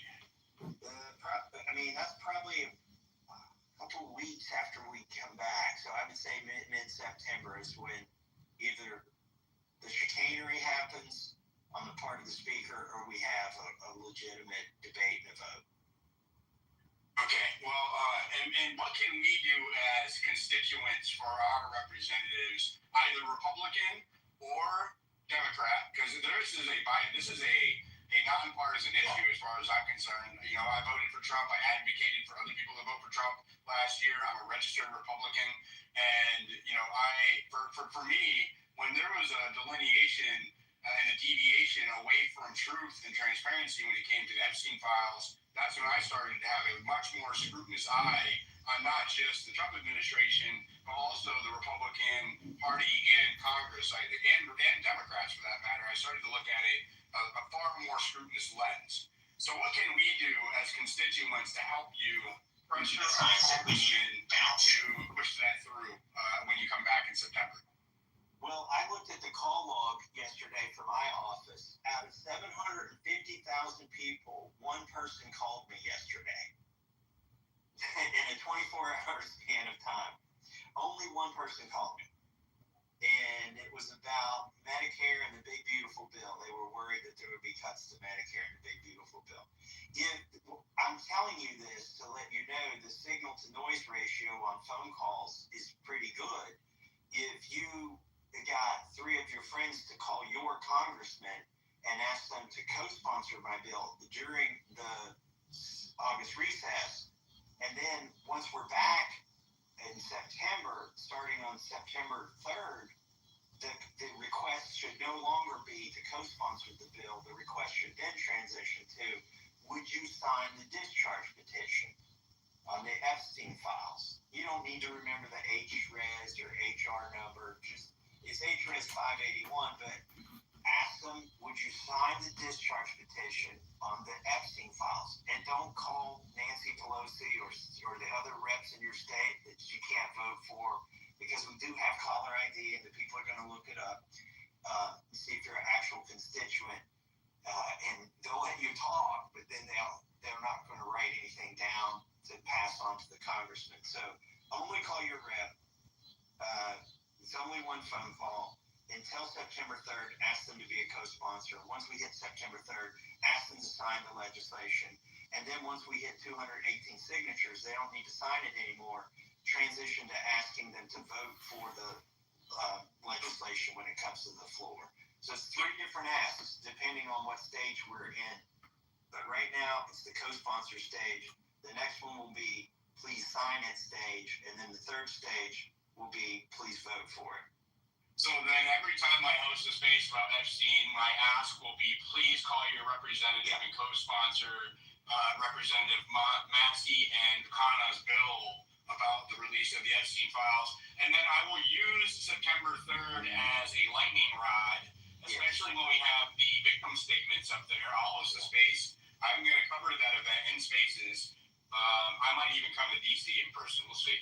And we will use that as a lightning rod for people because I imagine that there's going to be new victims there, according to what you guys say, sharing their experiences and what they've gone through. And we're talking, the government has admitted there's over 1,000 victims of Epstein that they admit to. Over 1,000. And we always know that's only the tip of the iceberg. You know, every time that there's a crime like this, or these kind of crimes have occurred, that's always the tip of the iceberg. And go ahead. Well, and there's a good point in what you just said. Over 1,000 victims of Epstein. Well, really, is he the only perpetrator? And Maxwell? No. This is the ridiculousness of their position. Is that there, are hundreds of victims, and that only 2 people have been prosecuted. And that's what we're looking for, is prosecutions ultimately, and to know really who was Epstein and what was he doing on behalf of whom. And so the other thing is, this is just sort of a teaser. As you can imagine, there are people who've approached me through secure channels about things they know once I introduce this resolution. And there will be more information to come out in the media that's going to make it harder for the administration to call this a hoax. There will be more information dropped. They'll try to sweep it under the rug, but I don't think they're going to be able to. There's at least two things that come out. I mean, one thing is going to make the denier's job a lot harder, and that's all I can say about that. But wow, breaking right here. Yeah. X Spaces. Wow. Breaking teaser, right? I didn't give you anything real other than there's more coming out. It's just going to be, it's going to, just like having the survivors come to Capitol Hill and testify publicly in front of cameras. What are they going to, what moral human being is going to later that day walk to a podium and say this is a hoax? They can't. And so, and there will be more things like that come out in September as this heats up. You alluded to the obfuscation of potential foreign involvement when it comes to Epstein and this operation, and that brings me to the next thing I wanted to talk about, which is the Las Vegas case that occurred this month. It really got a lot of traction in a bad way for the administration, and this Israeli cyber official was caught up in a sex ring sting in Vegas that was at the federal, state, and local level, a task force that combined all of those elements, and he was allowed to leave on a $10,000 bail and leave the country. When he's a foreign national and he did not have diplomatic immunity. And the similarities between the Epstein case and this particular case, especially right now, are striking to me. Do you want to comment on that? Yeah, I waited a few days before I did post about it because I wanted access to the primary sources. And then when I saw the police records and the interview summary, that's when I put something on my page. Because every time I see something like this, I have to treat it as maybe, the meme that's bait, where he's pointing at something. I have to treat it as an effort to discredit me if I amplify it. I approach it the same way, Mr. Massey. If it turns out not to be true. So in this case, it turns out to be true. In fact, to a degree that the State Department had to put out a statement, which may or may not be true, saying that they had nothing to do with it. Now, whoever put out that statement may firmly believe that the State Department had nothing to do with it, but it might be a case where the right hand doesn't know what the left hand is doing. And the real question is, why did they allow it to happen? How did this happen? And I do agree with you that this alleged perpetrator, he's innocent until proven guilty, but the 100% he is. Yeah, but the alleged perpetrator is, I've always said, there's this category of people, they're either rich, powerful, or politically connected. And in this case, this individual doesn't seem to be rich or powerful, but he was politically connected. And so he got to leave the country. I guess the proof is in the pudding. Does he come back for the court case? I wouldn't want to be the person who wrote his bail, though. No, and can you give us? You said that you've seen from primary sources. I shared. I can't remember the individual's name, but he did a video, like a 9-minute video with the police reports and stuff, and you can read them right there on the screen. But if you did, I read those. Yeah, at that point, it's real. Those are not fake documents. No, 100%. And I think the other story here is there's an individual who claims that his posts got deleted. Like, dozens or of posts about this topic. Just in the conversations with Grok. Not just those. I think even Grok's going to get frustrated eventually with all his lobotomies that keep occurring. But when he starts speaking, it seems to be too close. I have developed a framework to solve for that. It's pretty honest. I saw that. Yep. It's like you gotta cut and paste like 1,000 words or something. It's a wall of text. And as a matter of fact, it's so advanced now that even Grok is telling me, they're like, don't release it. We'll release the smaller version because the state can actually use it to find holes in their narrative going forward. And make their stories much more believable when the primary evidence doesn't match up to what they're trying to sell you. And about that, I looked at that guy's statements, and the problem with me was, do I believe it's possible? I definitely do, but if I'm being objective here, it needs to be independently verifiable, like you said, primary sources. That's how I operate. And I couldn't, there's no way to independently verify what he was saying about the deletions, because if you have a conversation with Grok and then you delete the post that you summoned it with, Grok automatically deletes all of its responses to that post. So that's kind of what happened. That could have happened. Yeah, I'm not sure what happened there either, but if true, it's concerning. But I don't know. I don't even think you need to they don't even need to be that extra about it. It's such a bad look for the administration on its face, right? Like, I don't think that. Go ahead. Then it begs the question: how many times has this happened? Is this the default state for somebody from Israel? Can they just go back to Israel if something like this happens? It's interesting that you bring that up. So when that occurred, I used my framework in Grok and was able to pull up 11 cases of this happening with domestic and foreign individuals in the last 5 years alone, where similar circumstances, they were charged on CSAM or meeting with minors, etc. And then the charges were buried. The cases were sealed and ever since, highly redacted. But there's 11 occurrences. Some of them have to do with, there was a foreign national from the UN in New York that it occurred with a couple of years ago. There was a tech bro in Silicon Valley that it occurred with a few years ago who was from the United States. There was an Indian national who was a tech bro that this happened with in California a few years ago, where the case was brought up. It got buried by the DA or whatever, and then it was buried. And then the case remained sealed and heavily redacted, and the individual never got sentenced or anything like that. So I'm seeing a reoccurring pattern here, not just with Israel, but also with other high-level or high-profile individuals. Well, now that you mention it, do you remember that I think it was Debbie Wasserman Schultz and about a dozen other Democrats used the same outside consultants to do their congressional IT work?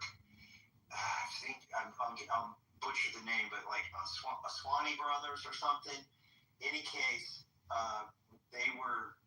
it seems like they were laundering money through a car lot or something. They were definitely like buying iPads for $999 or $499, whatever the limit was for congressional oversight, and then selling them for cash. They were able to flee to, I think it was Pakistan. So this is, and nobody stopped them. So this has happened before. Definitely, it definitely has. Are you up to answering some questions from the panel? You pick 3, and I'll answer them, and then I've got to run. Right. And it's worth it. First of all, I knew the kind of heat that you took, but now that I have been covering Epstein for 2 months in a way that went against the grain, I have a new appreciation for the level of heat that you take, and you continue to work for the will of the people, sir. And so my respect for you has grown exponentially, and I just want to say thank you. Really, I mean that wholeheartedly. By the way, shout out to my colleague Marjorie Taylor Greene. As soon as she started taking out on these topics. Now they're trying to make fake claims of insider trading and all of this ridiculous stuff. I mean, we file financial disclosure forms, and she and her husband ran a very successful construction company, which I've known about for as long as she's been in Congress. She's talked to me about it, and that's on her disclosure forms. They're trying to make it sound like she's one of these people who came to Congress poor and became a multimillionaire through insider trading. But notice all of that started when she started, looking into this and saying things that other members won't say. And it's it's happening on X. People are paid, they're paid accounts. It's pretty darn obvious. Some of these influencers are paid to put out a narrative, and they're on a payroll that includes the same people who are interested in APAC financing. By the way, one final thing before we go to questions. So right now I've had, since July alone, and it's 8 months until my primary election, I've had $2 million spent against me. We won't know how much money from whom has been put into it between July 1st and December 31st until January. That's when we'll get the next finance report on the super PAC. But the one super PAC finance report we have, where it was financed with $2 million, shows that there are 3 billionaires who gave to the super PAC that is trying to smear my name. They're trying to recruit an opponent. They don't have anybody yet. And one of these is Miriam Adelson. She's a dual citizen and a big supporter of APAC.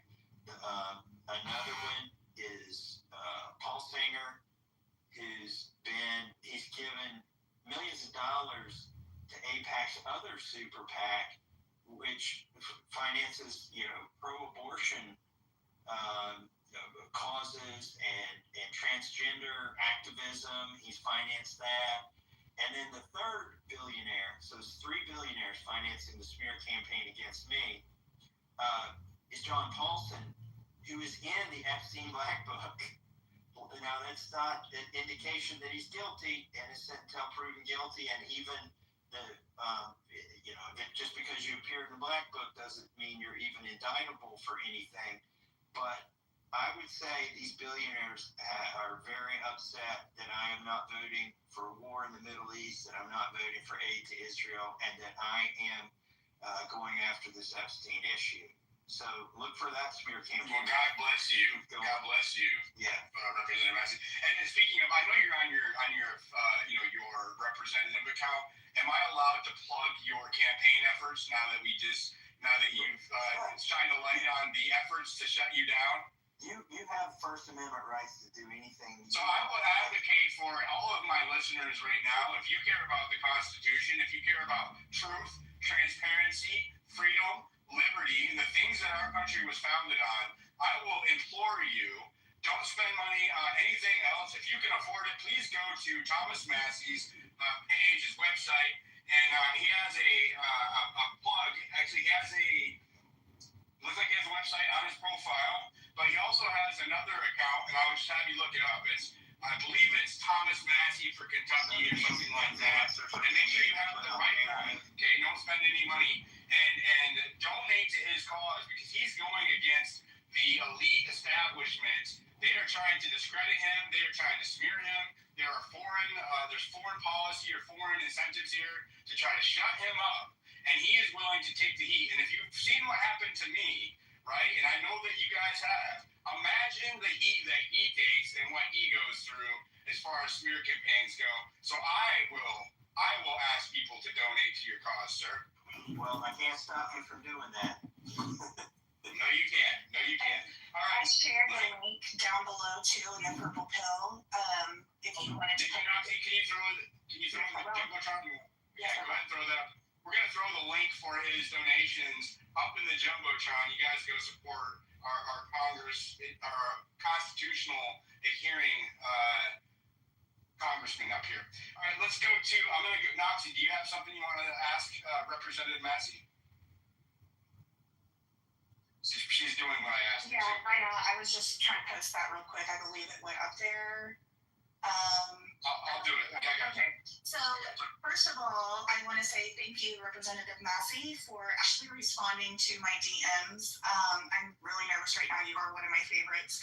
I wanted to ask you a question, and it does pertain to Epstein, and I'm not sure if you remember total information awareness that was defunded by Congress and how that was put into effect with Palantir and the ties that they have put together. I'm sorry, I'm so nervous. I'm stumbling and shaking. So she's alluding to, let me help you, Nazi. She's alluding to InQtel, which is the CIA's venture capital firm. It invested $2 million seed funding into Palantir, and what we've seen ever since then as a Palantir CIA hybrid, it seems like, at least in some regards, at least in effect, hybrid operation to where Palantir is, it's deriving at least half of its income or close to it from the government. And there is a nest of Palantir-linked individuals currently in the Trump administration. And it's weird because Peter Thiel, his venture capital firm, Valar Ventures, that he co-founded, received a $40 million investment from Epstein in the mid-2010s. And so there's just a weird, and this is, that's what put it on my radar. There's a weird connection there that goes all the way into the Trump administration now. Do you know what she's referring to? And I haven't found a member of Congress who's willing to talk about this at all. So I don't mind, I understand if you don't want to speak on it. Well, no, there's no reason I wouldn't speak on it if I knew something about it. Kind of speech or debate protection, right? But I'm not aware of that. I'll go back and look for it and see what. I will send you some. Can I send you some information? Yeah. And that's the reason that I brought it up, Congressman, is I wanted to put it on your radar. I know that you are huge for our liberty and our personal privacy. And I know you even spoke out about the AI moratorium and the big beautiful bill.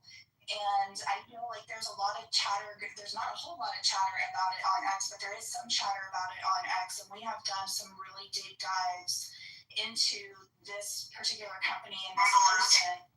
And it really raises a lot of concerns about violating constitutional rights. And if anybody that I know of that would take a deep into this, I would hope that you would. Well, look, that's one of the things that I think we should demand gets released, which is the bank records for Epstein's entire estate and all of the cash flows in and all the cash flows out. As they say, follow the money.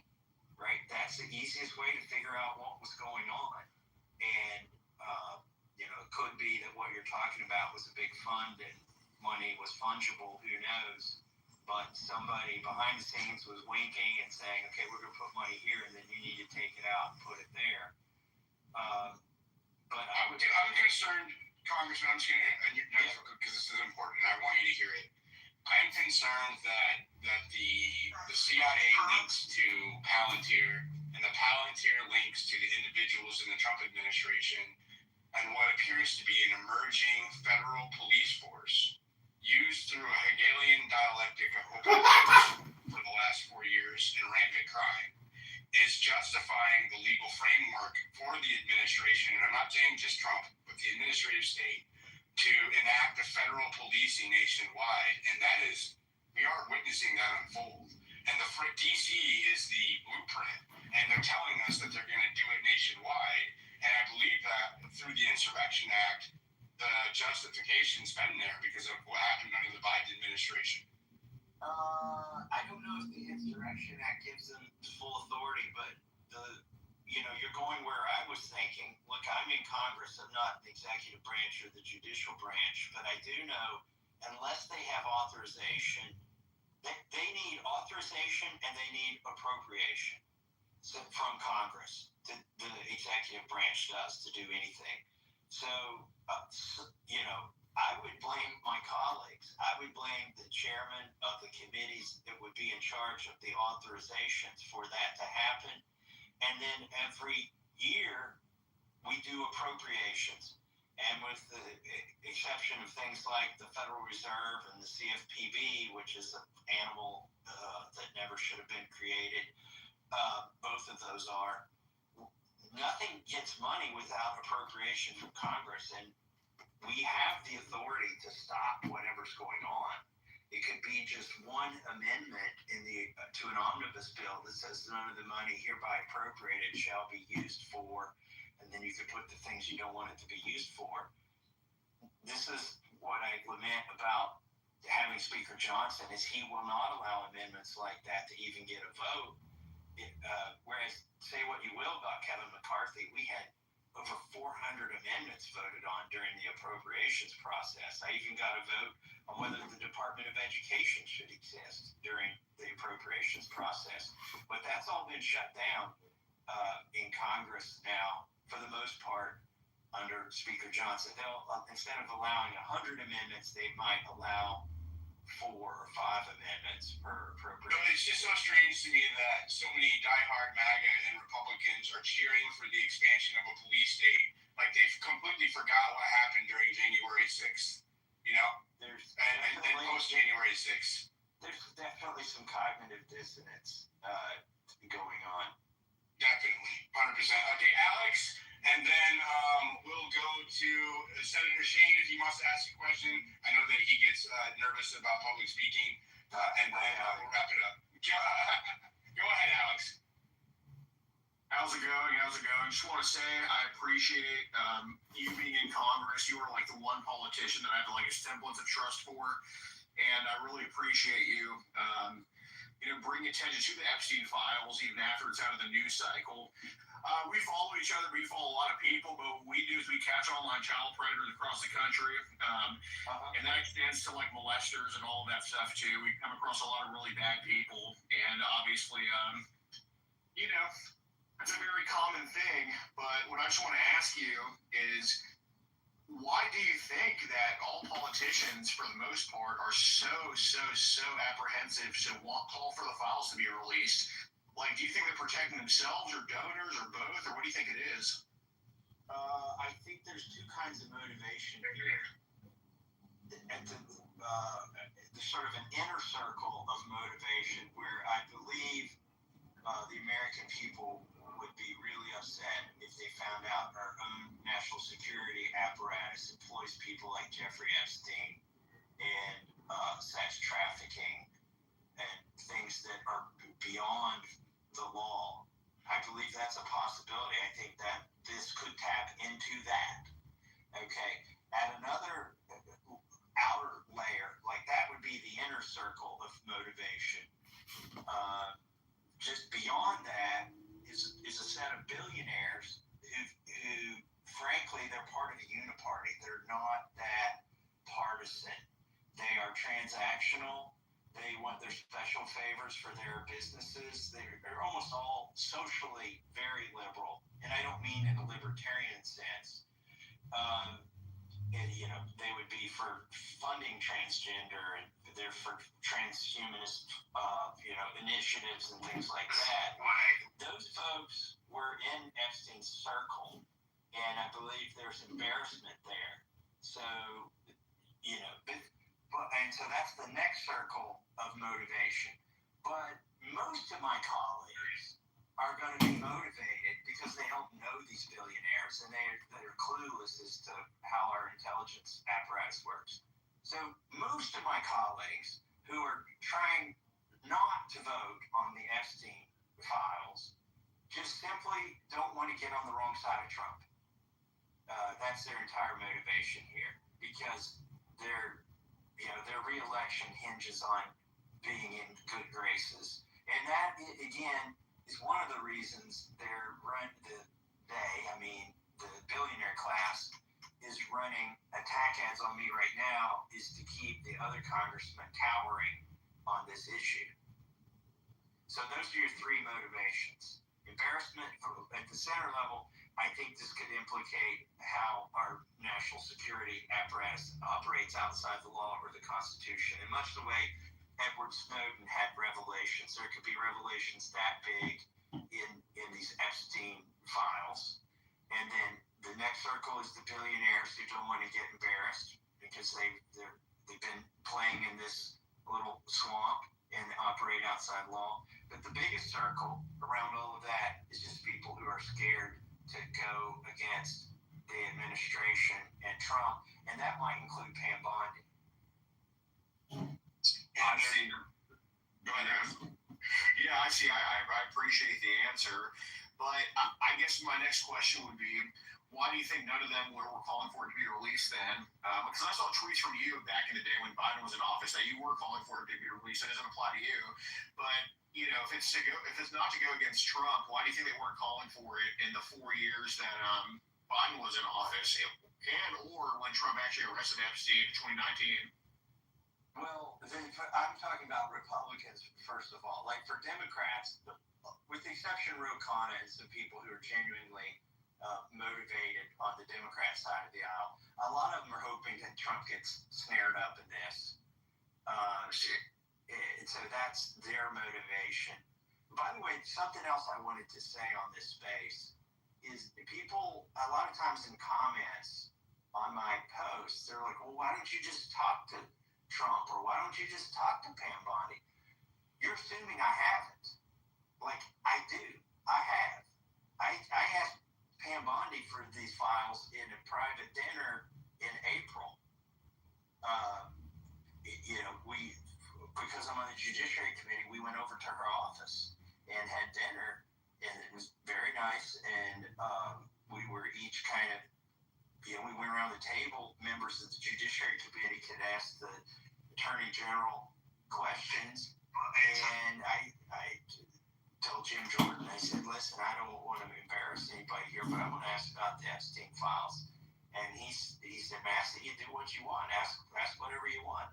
And I got the runaround then in a private meeting, and I realized that, we were not going to get these things, or I suspected we weren't going to get these things based on her answer then. Thank you, Thomas, Representative Massey. That's I didn't know that. I didn't know that you had asked in person. So there's another breaking news. Thomas Massey has asked Pam Bondi in person about the Epstein files. So wow, what a great space. By the way, in front of her staff and 30 other congressmen. Wow. Wild. Yeah, that's so wild. All right, thank you, Alex. I know our time is limited here, so I'm going to go to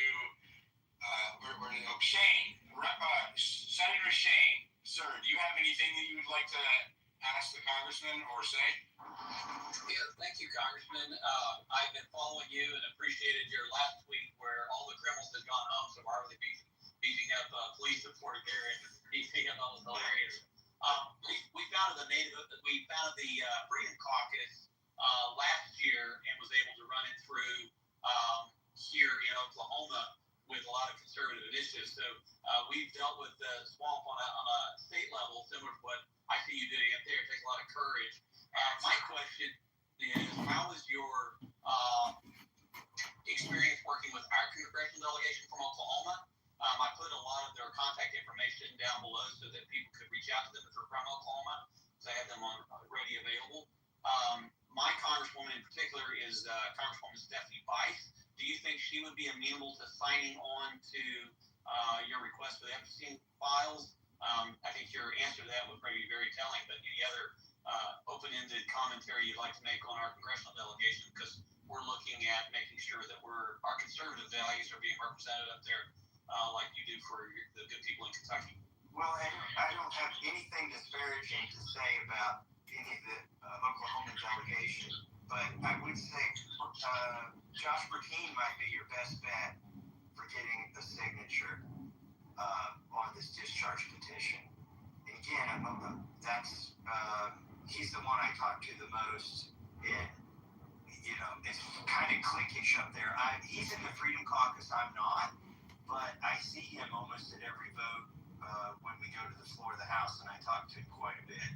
So I'm hopeful he one of the signatures. If I were allowed a follow-up question, Sure. Would you consider joining the Freedom Caucus? We're big fans of yours and would love to see you be part of that. Yeah, when the Freedom Caucus was first formed, the argument was they needed 30 people that would go to the floor of the House and vote the right way, and that lock arms and vote the right way. And I told him you'll only ever need 29, because regardless of what you decide at your meeting, I will be on the floor voting the right way. I don't need the cover of 29 other people to do what I think is right. So what you really need is people who don't vote as a block, ironically. You need people who will go down there and do the right thing. They don't need to have meetings and talk about it. I'm sure if your Freedom Caucus is like I can imagine, you probably talk yourself to death, and everybody in there is the smartest person in the room, and they've all got a big plan, and they get beer muscles on, and then when it comes time to do something, if everybody's not in agreement, it doesn't happen. So the Freedom Caucus, those are my closest allies. But it also turns out that Victoria Sparks, not in the Freedom Caucus, Marjorie Taylor Greene, not in the Freedom Caucus, Warren Davidson, not in the Freedom Caucus. These are actually the toughest fighters that I know in the House of Representatives.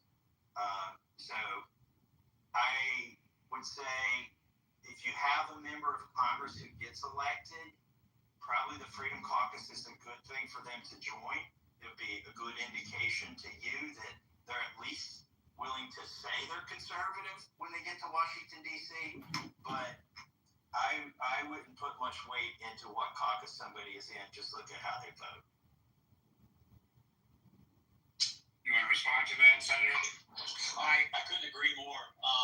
We went from about 4 conservative votes last legislative session in 2024 to 12 to 15 consistently pushing back against the growing government agenda of the establishment.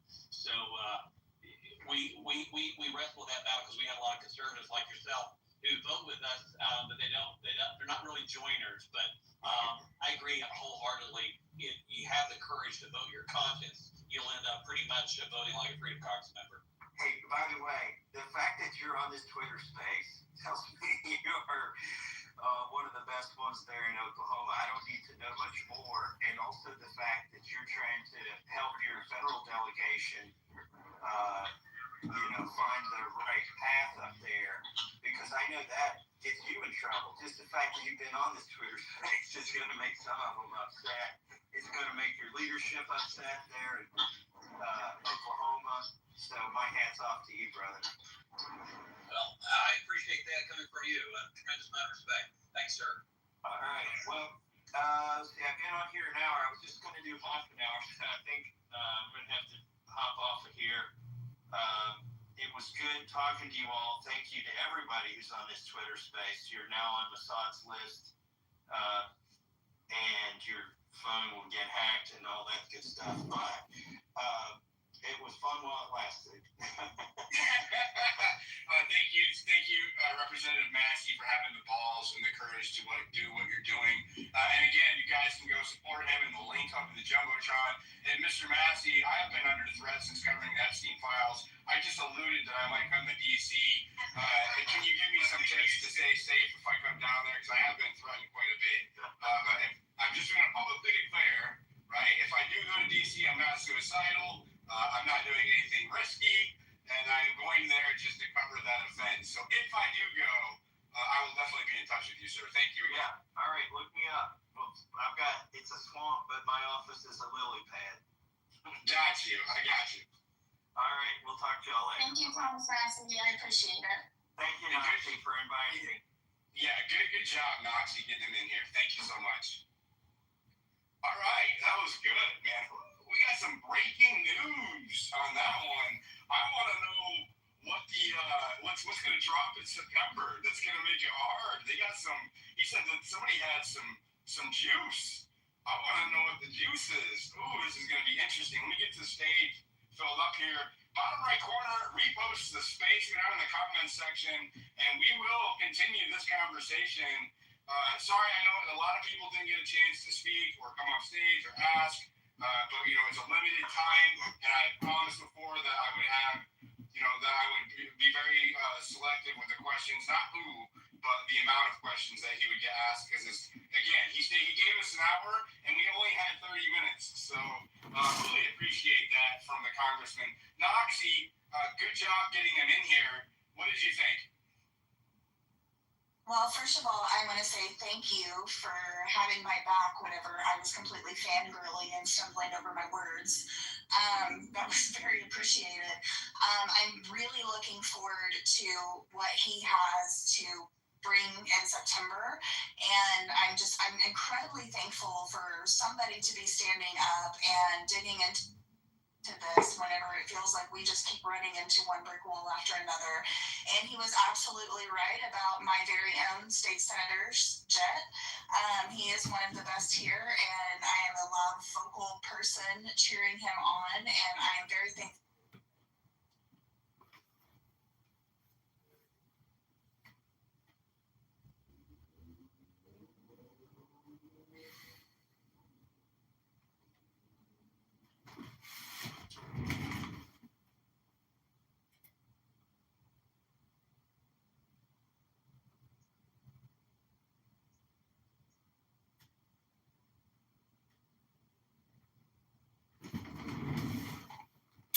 JohnForCongress.com. Go to JohnForCongress.com.